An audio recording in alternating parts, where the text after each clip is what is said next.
Welcome to news 360 straight talk. Andhra Pradesh assembly ఎన్నికలు సమయం దగ్గర పడుతోంది. అభ్యర్థులు ప్రచారాలు జోరందుకున్నాయి. నామినేషన్ల ఘట్టం పూర్తయిపోయింది.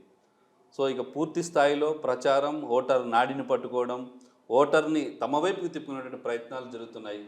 మనం ఆంధ్రప్రదేశ్లోని అత్యంత కీలకమైనటువంటి నియోజకవర్గం కుప్పంలో ఉన్నాం. కుప్పం అందరికీ తెలుసు, ఇది చాలా కీలకమైంది. వై నాట్ 175 అని నినాదం ఎత్తుకున్నది కుప్పం నుంచే. కుప్పం గెలిచి 175 గెలవాలని చెప్పేసి వైఎస్ఆర్సీపీ భావిస్తుంది. మరి ఇక్కడ వైఎస్ఆర్సీపీ నుంచి బరిలో దిగుతున్నారు ఎమ్మెల్సీ కేజీ భరత్ మనతో ఉన్నారు. సో ఒకవైపు భరత్, మరోవైపు మాజీ ముఖ్యమంత్రి చంద్రబాబు నాయుడు, తెలుగుదేశం పార్టీ అధినేత. సో పెద్ద నాయకుడైనా కానీ భరత్ ఏ రకమైనటువంటి వ్యూహాలు ఎత్తుగలతో ముందుకెళ్తున్నారు, వైఎస్ఆర్సీపీ గత 5 ఏళ్లుగా ఏ రకమైనటువంటి ప్లానింగ్ చేసింది ఏంటి అనేది వారి మాటల్లో ఉన్నద్దాం. నమస్తే అండి భరత్ గారు. నమస్తే అన్న. ఏంటి ఎలా ఉంది అంటే లాస్ట్ 5 ఇయర్స్ నుంచి కనుక చూసుకున్నట్టయితే వై నాట్ 175 అంటే ఖచ్చితంగా ఇక్కడ గెలిస్తేనే 175 అవుతుందని మీ పార్టీ అధినాయకులు చెప్తున్నారు. సో ఏంటి మీ టార్గెట్? చంద్రబాబు నాయుడా, లేకపోతే కుప్పంలో భరత్ గెలవడమా, లేకపోతే వైఎస్ఆర్సీపీ ఇక్కడ గెలవడమా? అంటే మా టార్గెట్ 175 నియోజకవర్గాలకు మంచి జరిగింది. 175 నియోజకవర్గాల్లో సంక్షేమం అనే దానికి కొత్త డిస్క్రిప్షన్ ఇచ్చినటువంటి ముఖ్యమంత్రి గారు అన్ని నియోజకవర్గాల్లో మనం మంచి చేసిన తర్వాత అంత ఆల్ సెక్టర్ ఆఫ్ పబ్లిక్కి మనం న్యాయం చేసినప్పుడు మనం ఎందుకు అన్ని నియోజకవర్గాల్లో గెలవకూడదు అనేది ఆయనకు ఉండేటటువంటి కాన్ఫిడెన్స్. సో దాన్ని బేస్ చేసుకొని ఎటువంటి పరిస్థితుల్లో కూడా కుప్పంలో కూడా ఎందుకు గెలవకూడదు అనేది ఆయనకు అప్పుడు వచ్చినటువంటి థాట్ ప్రాసెస్. సో దాని తర్వాత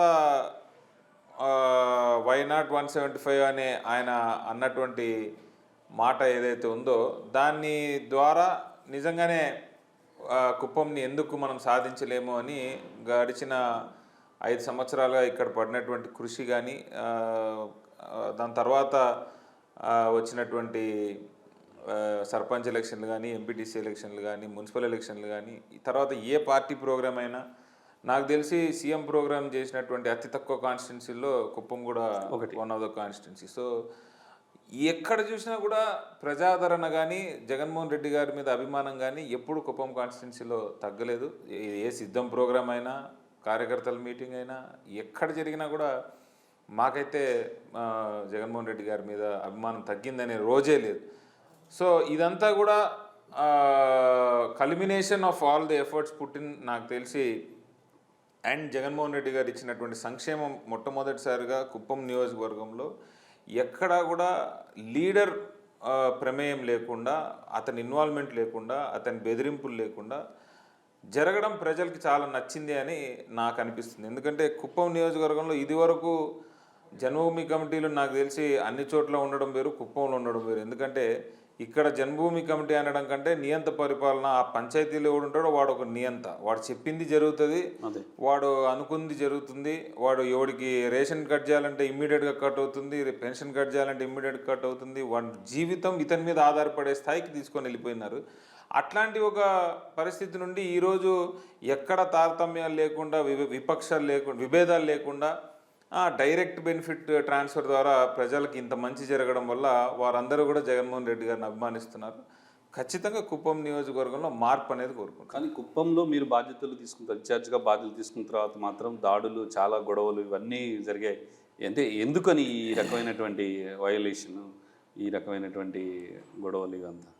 అంటే 2 రకాల గొడవలు జరగడం అనేది బికాజ్ ఆఫ్ 2 ఇష్యూస్. ఒకటి, కావాలని తెలుగుదేశం అరాచకాన్ని ఆపాలంటే కూడా ఈరోజు నువ్వు గొంతెత్తి మాట్లాడాలన్నా, మేము బలం చూపించాలన్నా కూడా ఇది ఒకటే మార్గం. ఎందుకంటే గడిచిన 35 సంవత్సరాలుగా ఇక్కడ తెలుగుదేశం కార్యకర్తలకు కానీ, చంద్రబాబు నాయుడుకి కానీ ఎవరు కనీసం ఎదురెళ్ళినోడు లేడు, వాడు చేసే అరాచకాన్ని అడిగినోడు లేడు, వాడు కొడితే కొట్టించుకున్నాడు, కేసులు పెడితే పెట్టించుకున్నాడు. అవన్నీ జరుగుతూ ఉన్న తరుణంలో ఈరోజు వైఎస్ఆర్సీపీ పార్టీలో ఉన్న ప్రతి కార్యకర్తకు, నాయకుడికి బలం ఉంది, ధైర్యం ఉంది, క్వశ్చన్ చేసేటటువంటి అధికారం. ఇన్ని రోజులు ప్రశ్నించేది లేదు, ఇప్పుడు ప్రశ్నిస్తే గొడవ అంటున్నారు, స్వేచ్ఛగా ప్రశ్నిస్తే గొడవ అంటున్నారు. ప్రతిసారి మీరు క్రొనాలజీ చూడండి, మామూలుగా గొడవలు జరగడం లేదు ఎక్కడా కూడా, ఏ రోజు కూడా కుప్పంలో గొడవలు జరగవు. చంద్రబాబు నాయుడు గారి టూర్ ఉంది, చంద్రబాబు నాయుడు గారి విజిట్ ఉంది అని వెంటనే గొడవలు జరుగుతాయి, బ్యానర్లు చినుగుతాయి, మా అద్దాలు పగులుతాయి, కార్లు కాలుతాయి. ఇవన్నీ ఎందుకు జరుగుతూ ఉన్నాయి? ఒక రకమైనటువంటి సైకోసోమాటిక్ దీంట్లోకి తీసుకొని పోతారు వాళ్ళ కార్యకర్తలను. చంద్రబాబు వచ్చేసినాడు అని ఒక ఊపు. దాంతో ఇది వరకు ఎలా జరిగిందో అలాగే జరగాలని చెప్పి అది ఎదుటి పార్టీ వాళ్ళ మీద దాడి. వాడు దాడి చేస్తే నేను దాడి చేయకుండా ఎందుకుంటాను? అవును, నేను చెప్పేది నువ్వు నా మీద ఎందుకు వస్తావు? నేను రాను. ఇప్పుడు వైఎస్ఆర్సీపీ పార్టీలో ఉన్న ఏ కార్యకర్త అయినా నాయకుడైనా కూడా ధైర్యంగా తప్పుని తప్పు అని చెప్పే స్థాయికి వచ్చారు.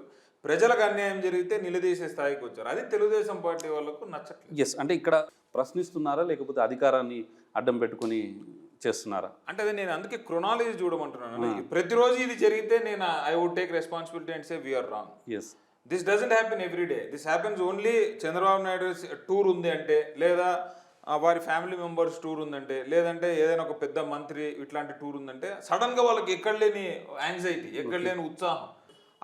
ఆ క్రమంలో ఏదో ఒక ఇష్యూ అవుతుంది. ఆ ఇష్యూ కూడా మ్యాక్సిమం మేము పొలైట్గానే హ్యాండిల్ చేయడానికి ట్రై చేస్తూ ఉన్నాము. My sincere suggestion would be don't provoke. Yes, right. అది ఇక్కడ 5 ఏళ్ళుగా మున్సిపల్ ఎన్నడూ లేని కుప్పం మున్సిపాలిటీ కైవసం చేసుకున్నారు, లోకల్ బాడీస్ కైవసం చేసుకున్నారు, ఇవన్నిటి కైవసం చేసుకున్నారు. మరి రేపు ఎమ్మెల్యే సీటు కూడా కైవసం చేసుకునే అవకాశం ఉందా? ఎందుకంటే ఈ గతంలో ఎన్నడూ లేని విధంగా ఈసారి మీరు అన్ని దాదాపు కుప్పం మున్సిపాలిటీ చరిత్రలో ఫస్ట్ టైం మీరు గెలిచారు. సో కొన్ని లోకల్ బాడీస్లో అయితే ఎప్పుడో సంవత్సరాల క్రితం, మళ్ళీ ఇప్పుడు ఫస్ట్ టైం మీరు గెలిచారు. సో ఇవన్నిటికీ ఇండికేషన్ ఏంటి అనుకోవచ్చు?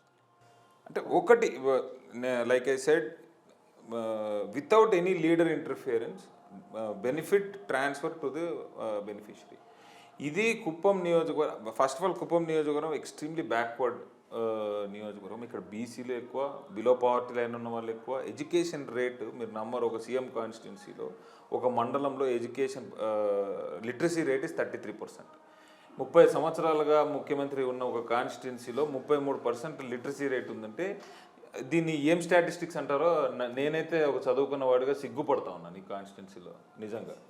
అట్లాంటి మైండ్స్ ఉన్న వ్యక్తుల దగ్గర డైరెక్ట్గా జగన్మోహన్ రెడ్డి గారు చేసిన మంచి పనులు కానీ, జగన్మోహన్ రెడ్డి గారు చేసినటువంటి సంక్షేమం కానీ వీళ్ళకి చేరడం పట్ల వాళ్ళకు విపరీతమైన అభిమానం జగన్మోహన్ రెడ్డి గారి మీద, వైఎస్ఆర్సీపీ పార్టీ మీద, మా లోకల్ నాయకుల మీద ఉంది. దాన్ని మేము ఆల్రెడీ సర్పంచ్ ఎలక్షన్లు I would give you comparison. 2014-19లో మాకు కుప్పం నియోజకవర్గంలో మేము గెలిచిన సర్పంచ్లు 4, ఎంపీటీసీలు 4. అప్పటికి ఇంకా మున్సిపాలిటీ కాలేదు, జగన్మోహన్ రెడ్డి గారు వచ్చిన తర్వాత మున్సిపాలిటీ అయింది. బట్ అది మా పరిస్థితి. ఈరోజు నేను 89 పంచాయతీలు ఉంటే 75 పంచాయతీలు గెలిచాం, 66 ఎంపీటీసీలకి 63 గెలిచినాం, 4 జెడ్పీటీసీలు గెలిచినాం, 25 వార్డులకి 19 వార్డులు గెలిచినాం మున్సిపాలిటీలు. సో ఏమీ లేకుండా ఊరికే అయితే ఎవరు గెలవలేరన్న. అది కూడా కుప్పం నియోజకవర్గంలో అస్సలు గెలవలేరు. Because all said and done TDP cadre ఇక్కడ చాలా స్ట్రాంగ్ క్యాడర్ ఉంటారు. అండ్ వాళ్ళకు ఎన్నో ఏళ్ళ నుంచి తెలుగుదేశం పార్టీకి కానీ చంద్రబాబు నాయుడు గారితో పర్సనల్ టచ్ ఉంది. సో వాళ్ళు దే వుడెంట్ లెట్ గో. పబ్లిక్లో ఈసారి ఇంకా చాలు, 30 సంవత్సరాలుగా ఒక వ్యక్తిని నమ్ముకొని మనం మోసపోయింది చాలు. జగన్మోహన్ రెడ్డి నిజంగానే మంచి చేస్తూ ఉన్నాడు, మనకు మంచి జరిగింది, అందుకు ఈసారి వీళ్ళకి అవకాశం ఇవ్వాలా అని చెప్పి వాళ్ళు డిసైడ్ అయినారు కాబట్టే ఈ రకమైనటువంటి మార్పు కనిపిస్తూ ఉంది. అదే మార్పు ఖచ్చితంగా ఈసారి ఎమ్మెల్యే దీంట్లో కూడా కనిపిస్తుంది. అంటే మీరు ఈ లోకల్ బాడీలో పొలిటికల్ ఫోకస్సే పెట్టారా? పొలిటికల్ ఫోకస్తో పాటు డెవలప్మెంట్ ఫోకస్ ఏమైనా పెట్టారా 2019-24 అనుకుంటే? అంటే అప్పటికి సర్పంచ్ ఎలక్షన్లు జరిగే టైంకి 2 years ఆఫ్ కరోనా తర్వాత ఐ థింక్ 6 months తర్వాత సర్పంచ్ ఎలక్షన్స్ ఏమైనా జరిగింది. సో ఆ టైం వరకు అయితే 100% ఈ సంక్షేమ పథకాల మీద అక్కడ ఉండేటటువంటి లోకల్ నాయకులు ఎవరైతే ఉన్నారో వారి మీద నమ్మకం వల్ల సర్పంచ్ ఇది చేయడం జరిగింది. మున్సిపాలిటీ అయిన తర్వాత మాత్రం స్పెషల్ ఫండ్స్ సీఎం గారికి చెప్పి 66 కోట్లు నిధులు తీసుకొని వచ్చి మున్సిపాలిటీకి మేము అలాట్ చేయించడము, దాన్ని రిలీజ్ చేయించడము. ఇక్కడ 30 సంవత్సరాలుగా చేయలేనటువంటి చిన్న పనులు, నేను పెద్దవని కూడా చెప్పాను, ఈ డ్రైన్లు వేసేది, ఎక్కడెక్కడైతే రోడ్లు ఉన్నాయో ఆ రోడ్స్ వేసేది, కొత్త కొత్త కరెంట్ పోల్ వేసేది, దానికి లైన్లు లాగేది, ఇట్లాంటివి కూడా ఒక సింగపూర్ అని చెప్పుకునేటటువంటి కుప్పంలో జరగలేదన్నా. ఖచ్చితంగా ఇవన్నీ చేయకపోతే ప్రజలు ఇబ్బంది పడుతున్నారని నేను సీఎం గారికి చెప్తే ఆయన నిజంగా ఆశ్చర్యపోయి నవ్వి, ఏం నువ్వు కుప్పం గురించే మాట్లాడుతున్నావా, ఇంక దేని గురించైనా మాట్లాడుతానో, ఆయన యావు అంటే ఎయిర్పోర్ట్ కడతానంటాడు, ఎయిర్పోర్ట్ కట్టే దాంట్లో డ్రైనేజీలు కట్టలేదా ఇంకా అని ఆయన బాధపడి ఆయన డబ్బులు శాంక్షన్ చేయడం, దాన్ని ఈరోజు మేము కంప్లీట్ చేయడం, ఆ విశ్వాసం ప్రజలు మా మీద చూపడం. సో దానివల్ల మున్సిపాలిటీ కూడా మేము 19 సీట్స్ అవుట్ ఆఫ్ 25 గెలవడం కూడా చాలా సంతోషంగా ఉంది నిజంగా. రైట్. ఈ మధ్యన జగన్మోహన్ రెడ్డి గారు చెప్తున్నారు, ఈ నామినేషన్ సందర్భం కూడా మీ తోటి ఎమ్మెల్యేలు కూడా చెప్తున్నారు, భరత్ని ఇక్కడ గెలిపిస్తే మినిస్ట్రీ చేస్తాను అని చెప్తున్నారు. సో ఇంత చిన్న వయసులో ఎమ్మెల్సీ అయ్యారు, ఒక పెద్ద లీడర్తో డిఫీట్ అవుతున్నారు, రేపు పొద్దున గెలిస్తే మినిస్ట్రీ అంటున్నారు. ఇవన్నీ కూడా కుప్పంలో చంద్రబాబును ఓడించడం కోసమా, లేకపోతే వైఎస్ఆర్సీపీ జెండా పాతడం కోసమా, లేకపోతే భారత సేవల్ని కుప్పం ప్రజలకు అందించడం కోసమా, ఏంటి?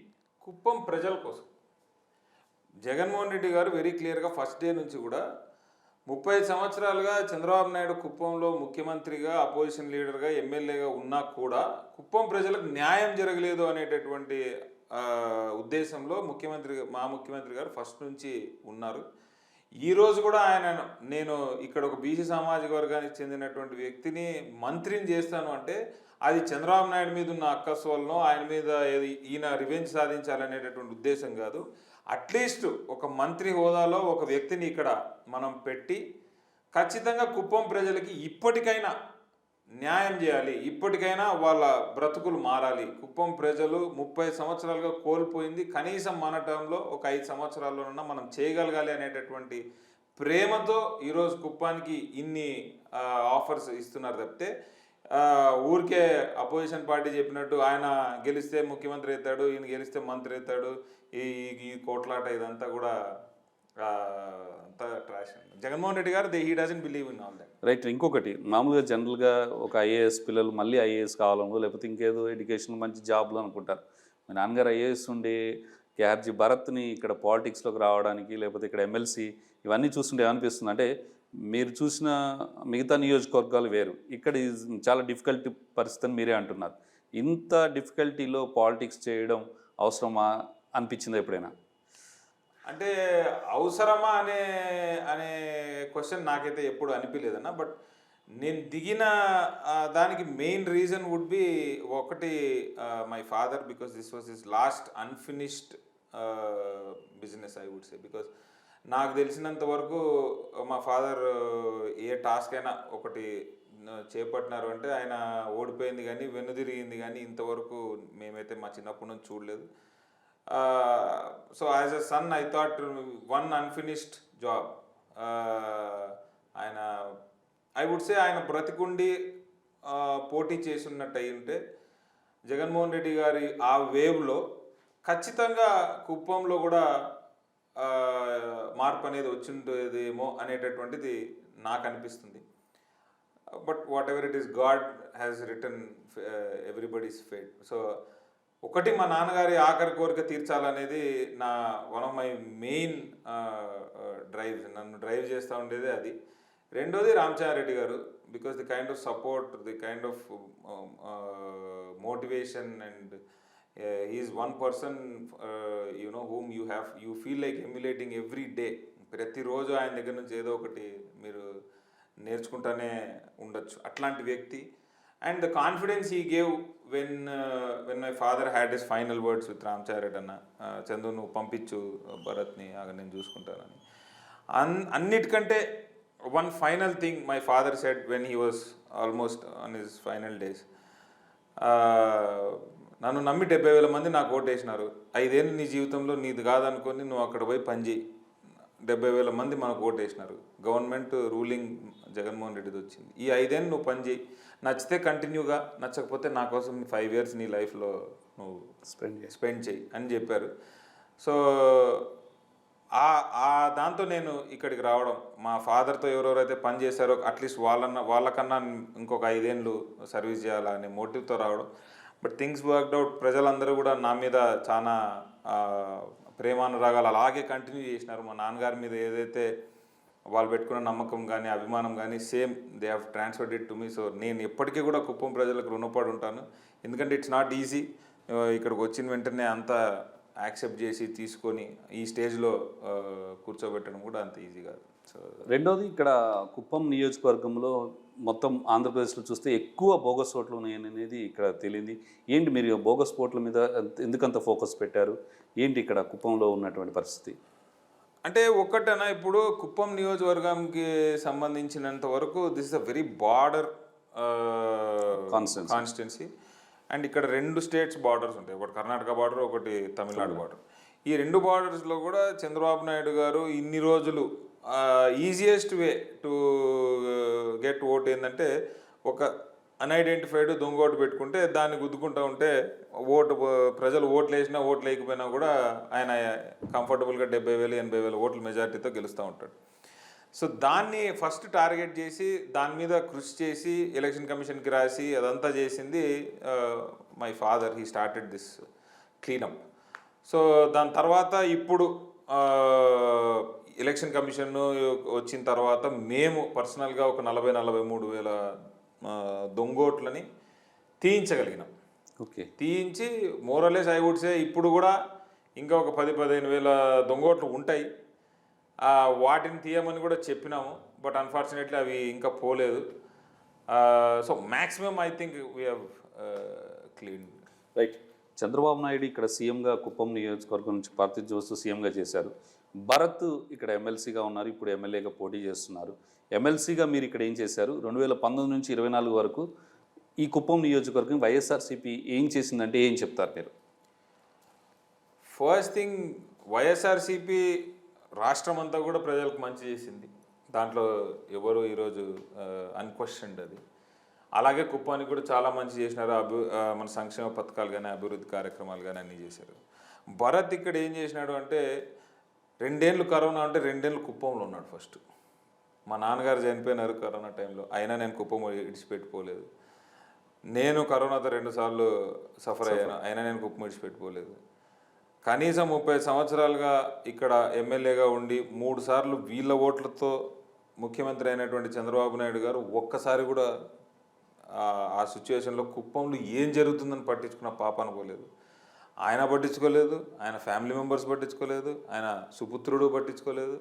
ఇక్కడ ప్రజలు చచ్చిపోయినా ఏమైపోయినా గాలికి వదిలేసినటువంటి వాళ్ళు నేనైతే ఫస్ట్ కరోనాలో ఇక్కడే ఉండి నాకు చేతనైనంత వరకు ఆక్సిజన్ సిలిండర్లు ఇవ్వాలో, డాక్టర్లు ఉన్నారా లేదా, ఆ హాస్పిటల్లో ఎవడున్నాడు, ఈ హాస్పిటల్లో ఎవడున్నాడు, ఎన్ని బెడ్లు అవైలబుల్ ఉన్నాయి, ఇక్కడ లేకపోతే కృష్ణగిరి పంపించాలన్నా, ఇంకొక హాస్పిటల్ పంపించాలన్నా, వేరే హాస్పిటల్ ఆరోగ్యశ్రీలోకి తీసుకురావాలన్నా, ఇట్లాంటి కార్యక్రమాలు చేయడం మొదలు పెడుతూ కరోనా అయిపోయిన 3 సంవత్సరాలలో కుప్పంలో ఉన్న స్పెసిఫిక్ ప్రాబ్లమ్స్ని మేము ఐడెంటిఫై చేస్తూ వచ్చినాము. One of that specific problem ఏంటంటే ఇక్కడ ఉండేటటువంటి ప్రజలు చాలా వరకు డీకేటీ భూములతో బాధపడుతూ ఉన్నారు. ఇక్కడ ఉండేటువంటి ప్రజలందరికీ కూడా సెటిల్మెంట్ భూములు ఎక్కువ లేవు, డీకేటీ భూములు ఎక్కువ.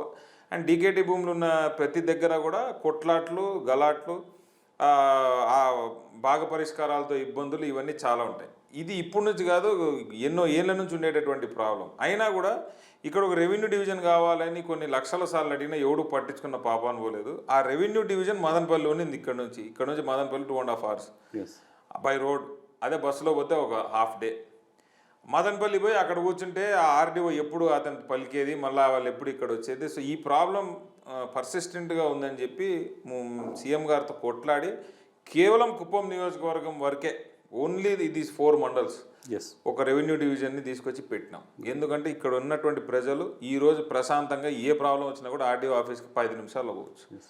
అది కాకుండా పబ్లిక్ పర్సెప్షన్ టువర్డ్స్ కుప్పం, ఇది ఎప్పటి నుంచో ఒక పురాతనమైన సిటీ, ఇక్కడ ఎవడొచ్చినా కూడా వీళ్ళకు తెలివి లేదు అనేటటువంటి ఒక పర్సెప్షన్ మారాలా అని చెప్పి కుప్పాన్ని మున్సిపాలిటీ చేసినాం. కుప్పం మున్సిపాలిటీ అయితే తప్పితే ఇక్కడ ఉండేటటువంటి పబ్లిక్ కానీ ఇక్కడ ఉండేటటువంటి ప్రజలు కానీ నెక్స్ట్ లెవెల్ ఆఫ్ బెటర్ లివింగ్కి అలవాటు పడరు అనేటటువంటి దీంతో కుప్పాన్ని మున్సిపాలిటీ అప్గ్రేడ్ చేసి ఇంకా దాన్ని బెటర్ చేయడానికి ఏమేమి చేయొచ్చు, ఇంకా కొన్ని కమర్షియల్ జోన్స్ తీసుకురావడానికి మనం ఏమేమి చేయొచ్చు, లేకపోతే ఇక్కడ ఉండేటటువంటి బిజినెస్ యాక్టివిటీ ఎట్లా పెంచవచ్చు అనేది ఒకటి ప్లాన్ చేస్తూ దీన్ని మున్సిపాలిటీ చేయడం. డిఎస్పి జోన్ ఒకటి తీసుకొని వచ్చి ఇక్కడ అండ్ బికాజ్ ఇది బార్డర్ కాబట్టి ఎక్కువ మాకు తలకాయ నొప్పి ఉంటుందని చెప్పి డిఎస్పి జోన్ ఒకటి పెట్టడం. అన్నిటికంటే biggest achievement of these 3 years HNSS కాలువ కంప్లీట్ చేసి హెచ్ఎన్ఎస్ఎస్ ద్వారా కృష్ణా జలాల్ని మొట్టమొదటిసారిగా జగన్మోహన్ రెడ్డి గారి దయ వల్ల ఈరోజు కుప్పానికి తీసుకొని వచ్చి సమ్మర్లో మేము నీళ్ళు ఇడిచిపెట్టినాం. ఎన్నడూ లేని ఎప్పుడు లేదు, ఓన్లీ అది హామీగానే మిగిలిపోయింది. చంద్రబాబు నాయుడు గారు 2014 నుంచి 19 మధ్యలో 5 సార్లు కుప్పానికి వచ్చాడు. 5 సార్లు 6 నెలల్లో ఇస్తా 6 నెలల్లో ఇస్తా 6 నెలల్లో ఇస్తా అని చెప్పి వీకోటల్లో ఆయన వదిలేసి హంగామా చేసి వెళ్ళిపోయాడు.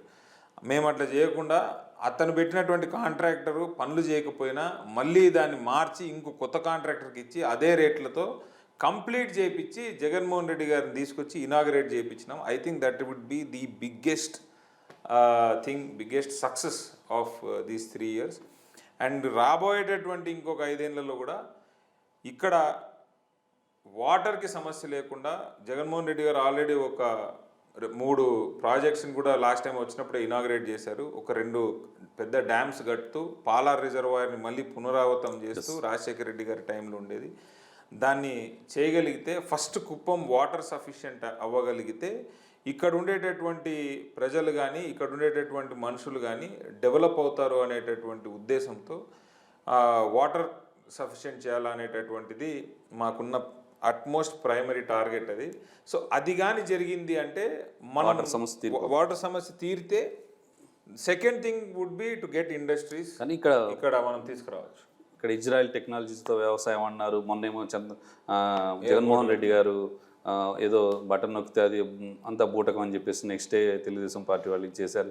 ఏంటి ఇది ఎందుకు జరిగింది ఇలా? అంటే జనరలీ తెలుగుదేశం ఇక్కడ ఉండేటటువంటి తెలుగుదేశం పార్టీకి ఎస్పెషలీ అతి తెలివి ఎక్కువ. అతి తెలివి వాడు చేయడు, వేరేవాడిని చేయనీడు, వేరేవాడు చేసింది కూడా తప్పని చెప్తుంటాడు. ఇప్పుడు వెరీ క్లియర్గా ఇజ్రాయెల్ టెక్నాలజీ మీరు ఇక్కడే ఉన్నారు కాబట్టి కుప్పంలో చెల్దిగానిపల్లి అని ఒక విలేజ్ ఉంది. ఆ విలేజ్ పాపులేషన్ 700, ఓటర్ సంఖ్య 700, అంటే పాపులేషన్ అరౌండ్ 1000 మంది. అంటే ఆయన ఇజ్రాయెల్ టెక్నాలజీ స్టార్ట్ చేసినప్పుడు 600 మంది ఉండింటారు. 600 మంది ఉండే ఒక చెల్లిగానిపల్లి అని ఒక విలేజ్లో ఆ విలేజ్కి సంబంధించి అక్కడ ఒక 10-20 మంది రైతులతో ఇజ్రాయెల్ టెక్నాలజీ స్టార్ట్ చేసి దాన్ని ఆయన నేను కుప్పమంతా చేసినాను అని చెప్పి మళ్ళీ దాన్ని తీసుకొని పోయి ఎక్కడెక్కడో సమ్మిట్స్లో మాట్లాడి కుప్పమంతా కూడా ఇజ్రాయెల్ టెక్నాలజీ నడుస్తుంది అని చెప్పి అది ఎంత పెద్ద స్కామ్ అంటే అక్కడ ఉండేటటువంటి రైతులతో ల్యాండ్ పూలింగ్ అని చెప్పి ఆ ఇజ్రాయెల్ టెక్నాలజీ ఎవడైతే కంపెనీ వచ్చినాడో ఆ కంపెనీతో వీళ్ళందరూ టైఅప్ అయ్యి ఈ ల్యాండ్ ఓనర్స్ ఎవరైతే రైతులు ఉన్నారో ఆ ల్యాండ్ ఓనర్స్కి డబ్బులు ఇప్పిస్తామని చెప్పి అట్లా డబ్బులు ఇవ్వలేదు, ఇట్లా డ్రిప్పులు ఇవ్వలేదు, మొత్తం అదొక పెద్ద స్కామ్ చేసి అదంతా కూడా చంద్రబాబు నాయుడు గారే తీసుకొని పోయి దాచుకున్నాడో మరి ఏం చేసుకున్నాడో మాకు లేదు. ఆ టైంలో నేను లేదు, బట్ నేను వినింది. ఇప్పుడు కూడా నేను చెప్తాను, చెల్లిగానిపల్లి అనేటటువంటి ప్లేస్లో ఇజ్రాయెల్ టెక్నాలజీ లేదు. కుప్పంలో ఎవడు ఇజ్రాయెల్ టెక్నాలజీ వాడడం లేదు. ఇజ్రాయెల్ టెక్నాలజీ అని చంద్రబాబు నాయుడు గారి నోట్ మీద నుంచి తప్పితే ఇంకెక్కడ ఈ ఇజ్రాయెల్ టెక్నాలజీ కుప్పంలో లేదు. ఈయన మాట్లాడేటువంటి మాటలన్నీ కూడా కుప్పానికి నేను ఎయిర్పోర్ట్ కడతాను. ఎందుకు ఎయిర్పోర్ట్? బెంగళూరు ఇక్కడ నుంచి గంట, చెన్నై ఎయిర్పోర్ట్ ఇక్కడ నుంచి 2 గంటలు. 2 మేజర్ మెట్రోపాలిటన్ సిటీస్ పక్కన ఉన్నాయి. 2 మేజర్ మెట్రోపాలిటన్ సిటీస్లో 2 ఇంటర్నేషనల్ ఎయిర్పోర్ట్లు ఉన్నాయి. ఇక్కడ ఉన్న ప్రజలు పిల్లలు వీళ్ళందరూ చదువుకున్న వాళ్ళు ఉండరు, వాళ్ళకి తెలియదా ఏమో. అంటే ఇప్పుడు ప్రజలు చాలా వివేకవంతులైన, ఆలోచన పరులైన, విజ్ఞానవంతులైన. అంటే every elections they are upgrading. So ఈ ఎలక్షన్లో ఖచ్చితంగా ప్రజలు ఈ ఓటర్లు వీటన్నిటిని గమనించడానికి అనుకోవచ్చా? ఖచ్చితంగా గమనిస్తారన్న. ఎందుకంటే ఇప్పటికీ కూడా ఆయన నేను కుప్పానికి ఏం చేస్తానని చెప్పట్లేదు. మొన్న క్యాంపెయినింగ్కో దేనికో ప్రోగ్రామ్కి వచ్చినప్పుడు 35 సంవత్సరాల్లో చేయలేనటువంటి అభివృద్ధి నేను వచ్చే 5 సంవత్సరాల్లో చేస్తాను అన్నాడు. ఎవరైనా 3 సార్లు ముఖ్యమంత్రి మాట్లాడాల్సిన మాట్లాడినావని నేను అడుగుతాను డైరెక్ట్గా. ఒక్కసారి అవకాశం ఇవ్వండి నాకు, నేను మంచి చేయకపోతే మళ్ళీ నాకు అవకాశం ఇవ్వద్దండి నేను చెప్తే ఎవడైనా అది మర్యాద. 7 సార్లు అవకాశం ఇచ్చి 8వ అవకాశం వచ్చినోడు ఇప్పుడు ఇంక 7 సార్లు నేనేం చేయలేదు, 8వ నేను చేస్తాను, నువ్వు నాకు అవకాశం ఇవ్వంటే ప్రజలు అంత అవివేకులా? రైట్. నువ్వు మాట్లాడేటువంటి మాటలు వినరా? పోనీ విన్నా కూడా నీకే ఓటేస్తారంటే నిజంగానే నేను ప్రజలదే తప్పని చెప్తాను. 100% ఇలాంటి వాళ్లకు మీకు ఇలాంటి వాళ్ళే కావాలంటే నీకు ఇట్లాంటి అభివృద్ధి ఉంటుంది. ఇంకా కుప్పం మీ జన్మలో బాగుపడదు. నాకు తెలిసి ఇప్పుడు ఆ మైండ్ సెట్లో లేరు. ఇక్కడ ఉండేటువంటి ప్రజలకు తెలుగుదేశం పార్టీ తప్పితే వేరే ఆప్షన్ ఇవ్వలేదు. ఈరోజు ఒక ఆప్షన్ ఉంది. ఈరోజు ఒక లీడర్ ఉన్నాడు, ఈరోజు ఒక నాయకుడు ఉన్నాడు. ఏదైనా ఒక పని జరిగితే, ఒక తప్పు జరిగితే వాళ్ళు ఇతని మీద అనవసరమైనటువంటి కేసులు పెట్టినా, ఈయన భూములు లాక్కున్నా, వీళ్ళని బెదిరించినా కూడా అయ్యో పలానా వాడు ఉన్నాడు మనల్ని కాపాడుతాడు అనేటువంటి నమ్మకం ఉంది. అందుకు ఈరోజు ప్రజలు కూడా ఆలోచించడానికి సుముఖంగా ఉన్నారు. నేను ధైర్యంగా చెప్తా ఉన్నాను, నేను నిలబడతాను ఈరోజు కుప్పం ప్రజలకు. ఎవరికి అన్యాయం జరిగినా కూడా నేను చంద్రబాబు నాయుడుని ఎదిరించి నిలబడతాను ప్రజల కోసం. నేను 24 గంటలు కుప్పంలోనే ఉంటా. సో సచ్చినట్టు ఏ ఎమ్మెల్యే అయినా కూడా 100% కాన్స్టిట్యున్సీలోనే ఉండాలా, ప్రజల మధ్యలోనే ఉండాలా, ప్రజలతోనే తిరగాల. కుప్పం ప్రజలకు కావాల్సినటువంటి అవసరాలను తీర్చే విధంగా వైఎస్ఆర్సీపీ పార్టీ నిలుస్తుందని నేను నమ్ముతాను. రైట్. లాస్ట్గా ఇందాక నేను హంద్రీని వాది మొన్న ఎందుకు అంత ఇదేంది, ఏదో బటన్ నొక్కి మళ్ళీ నెక్స్ట్ డే అది కూడా తీసేశారు అనేది ఒకటి. అన్న ఇప్పుడు వెరీ సింపుల్, వాళ్ళు చెప్పేటటువంటి బూటక స్టోరీలు వింటే నిజంగా ఆ సినిమా ఫీల్డ్లో పనిచేసే వాళ్ళందరూ స్క్రిప్ట్ రాసిస్తే వీళ్ళు చదువుతారా అనేటటువంటి అంత అద్భుతంగా వాళ్ళు క్రియేట్ చేస్తారు. యాక్చువల్గా అక్కడ ఏం జరిగిందంటే అదొక ఛానల్. సీఎం గారి ప్రోగ్రామ్ ఉన్నప్పుడు కాన్స్టిట్యున్సీ ఎంట్రన్స్లో మేము సీఎం గారి ప్రోగ్రాం పెట్టి ఆ నీళ్ళు కుప్పంలో వదులుతున్నారు అని చెప్పి ఆ ప్రోగ్రాం పెట్టినాం. మేము రాజపేట అనే ఏరియాలో పెట్టినాం ఆ ప్రోగ్రాం. ఆ ఏరియా నుంచి మా కాన్స్టిట్యున్సీ స్టార్ట్ అవుతుంది. టెంపరీగా ఒక గేట్ ఫిక్స్ చేసినారు ఇంజనీర్లు అందరూ తీసుకొచ్చి. ఆ గేట్ బటన్ ఓపెన్ చేస్తే అక్కడ ఉండేటటువంటి వాటర్ మా కుప్పంలోకి ఎంటర్ అవుతుంది. Entrance that is the entry, that is start point of the start point of Kuppam. Palamaner అక్కడ ఎండ్ అయ్యి కుప్పం ఇక్కడ స్టార్ట్ అవుతుంది. అక్కడ సింబాలిక్గా అక్కడ పెడితే కుప్పం నీళ్లను జగన్మోహన్ రెడ్డి గారి నేతృత్వంలో మేము కృష్ణా జలాలను కుప్పానికి తీసుకొచ్చినామని చెప్పాలి. కుప్పం కాన్సెప్ట్. సో అక్కడ ఒక టెంపరీ గేట్ పెట్టినాము. గేట్ పెట్టి ఆ వాటర్ని కుప్పానికి వదిలినాము. ఇంకా సీఎం గారి ప్రోగ్రామ్ అయిపోయింది. అయిపోయిన తర్వాత గేట్ ఏం పని, దాన్ని తీశారు. గేట్ తీసి ఎవడైతే గేట్ పెట్టినాడో కాంట్రాక్టర్ వాడు తీసుకొని పోతున్నాడు. దాన్ని వెంటనే ఎత్తేసినారు. అరే నీళ్ళు వచ్చినాయో లేదో చూడరా అంటే నువ్వు గేట్ ఎత్తినారు అంటే నీకు కళ్ళు కనిపివు. అది అంటే ఇట్ వాస్ వెరీ ఎమోషనల్. ఎందుకంటే ఎన్నో ఏళ్ళగా ఇది కుప్పం ప్రజలకు ఒక కళ, ఏమి కృష్ణా జలాలను మా ఊరికి తీసుకొచ్చుకోవాలనేది 30 సంవత్సరాల నుంచి ఉన్న కళ. ఆ కళ సాకారం అయిందనేటటువంటి ఆనందం ఆ రోజు సీఎం గారు వచ్చినప్పుడు ప్రజల కళ్ళల్లో కనిపించింది. It is very emotional moment అది. అట్లాంటి ఎమోషనల్ మూమెంట్తో ఇక్కడ ప్రజలు కనెక్ట్ అయిపోతారు అనేటటువంటి భయంతో ఈ చెత్త అంతా చేస్తారు. అండ్ నేను ఈరోజు ధైర్యంగా చెప్పగలుగుతున్నా, ఏం చేసినా కూడా వైఎస్ఆర్సీపీ పార్టీ నిజాయితీగా నిబద్ధతతో చేస్తారు. ప్రజల్లో గుండెల్లో ఉండే జగన్మోహన్ రెడ్డి ఇది 2024లో తేటతెల్లం అయిపోతుంది. రైట్. లాస్ట్గా చంద్రబాబు నాయుడు లాంటి ఒక పెద్ద లీడర్ని మీరు ఎదుర్కోబోతున్నారు. సో కాన్ఫిడెంట్ ఉందా గెలవగలుగుతున్నాను ఇది 100%? అంటే చంద్రబాబు నాయుడు గారు అనేటటువంటి మాట కంటే కూడా 175 నియోజకవర్గాల్లో కూడా మేము మంచి చేసినాం. 175 నియోజకవర్గాల్లో కూడా ప్రజలు జగన్మోహన్ రెడ్డి గారి వైపు ఉన్నారు.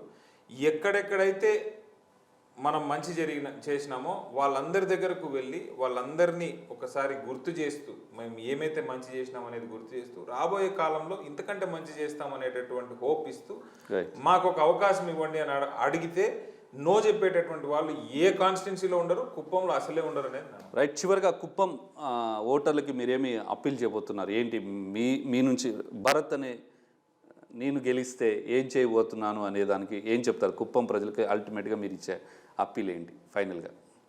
కుప్పం ప్రజలకు ఒకే ఒక అప్పీల్ ఏంటంటే, నెక్స్ట్ 5 ఏళ్ళు కుప్పాన్ని ఎలా అభివృద్ధి చేయాలి, కుప్పంని ఏ రకంగా ప్రగతి పదంలోకి తీసుకొని వెళ్ళాలి, అన్నిటికంటే ఇంపార్టెంట్ కుప్పానికి నీళ్ళు ఎలా తేవాలనే దాని మీద నాకు ఒక క్లియర్ కట్ స్ట్రాటజీ ఉంది, అజెండా ఉంది. అండ్ ఈ 5 ఏళ్ళలో అది నేను చేయలేకపోతే నాకు ఇంకోసారి సీట్ వద్దు అని నేనే అనుకుంటున్నాను. సో ఫస్ట్ కుప్పం ప్రజలకు దాహార్తిని తీర్చగలిగితే, ఇక్కడ అబండెంట్ వాటర్ కానీ మనం స్టోర్ చేసుకోగలిగితే ఇండస్ట్రీస్ అనేవి ఆటోమేటిక్గా దే విల్ ఫాలో. మాకు బెంగళూరులో ఇప్పుడు ఏవైతే ఇండస్ట్రీస్ ఉన్నాయో ఆ ఇండస్ట్రీస్ అన్నీ కూడా ఇక్కడికి తీసుకురావడానికి, మైక్రో స్మాల్ స్కేల్ ఇండస్ట్రీస్ అన్నీ కూడా ఇక్కడ తీసుకురావడానికి ఒక అవకాశం ఉంటుంది. నీళ్ళు లేకుంటే అవి ఇక్కడ తీసుకురాలేము. కాబట్టి నీళ్ళ సమస్య కానీ మనం కానీ ఫస్ట్ తీర్చుకోగలిగితే మిగతా అన్నీ కూడా ఆటోమేటిక్గా సెట్ అవుతాయి. కాబట్టి రాబోయే 5 ఏళ్ళలో 3 ప్రాజెక్టులు ఉన్నాయి. 3 ప్రాజెక్టులు కంప్లీట్ చేయడం నా అట్మోస్ట్ ప్రయారిటీ అని తెలియజేస్తూ ప్రజలందరినీ కూడా ఒక్కసారి మనస్ఫూర్తిగా వైఎస్ఆర్సీపీ పార్టీకి మద్దతు ఇవ్వాలని, ఫ్యాన్ గుర్తుకు ఓటేయాలని వేడుకుంటున్నాను. Thank you. Right, all the best Bharat గారు. మొత్తానికి కుప్పంని ఒక ఇన్నాళ్ళు కాదు, ఇన్ని సంవత్సరాలు జరిగిన ఎన్నికలు వేరు, 2024 ఎన్నికలు వేరు అని చెప్పేసి ఇక్కడ కుప్పం ప్రజలే అంటున్నారు. మీ పార్టీ కూడా స్పెషల్ ఫోకస్ పెట్టింది, మీరు కూడా హార్డ్ వర్క్ చేస్తున్నారు. మరి చూడాలి ఏం జరుగుతుంది. మే 13వ తారీఖున ఇక్కడ ఎమ్మెల్సీగా ఉన్నటువంటి భరత్ ఈసారి ఎన్నికల్లో గెలిచి కుప్పంలో తొలిసారి అంటే అసెంబ్లీలోకి అడుగు పెడతారా? ఇప్పటికే ఎమ్మెల్సీగా ఉన్నారు, ఈసారి శాసనసభలో అడుగు పెడతారా? కుప్పం అభివృద్ధికి తాను ఏదైతే చెప్తున్నారో ఆ అభివృద్ధిని కట్టుబడి ఉంటానని చెప్తున్నారు. సో ఈ విషయాల్ని వైఎస్ఆర్సీపీ చేసిన ఈ 5 ఏళ్ల అభివృద్ధిని భారత్ని చూసి మరి మే 13వ తారీఖున కుప్పం ప్రజలు ఏ మేరకు తీర్పునిస్తారనేది చూడాలి. ఇది వాటి స్ట్రైట్ టాక్. చూస్తూనే ఉండండి న్యూస్ 360, నిజం ఆలోచనను మారుస్తుంది.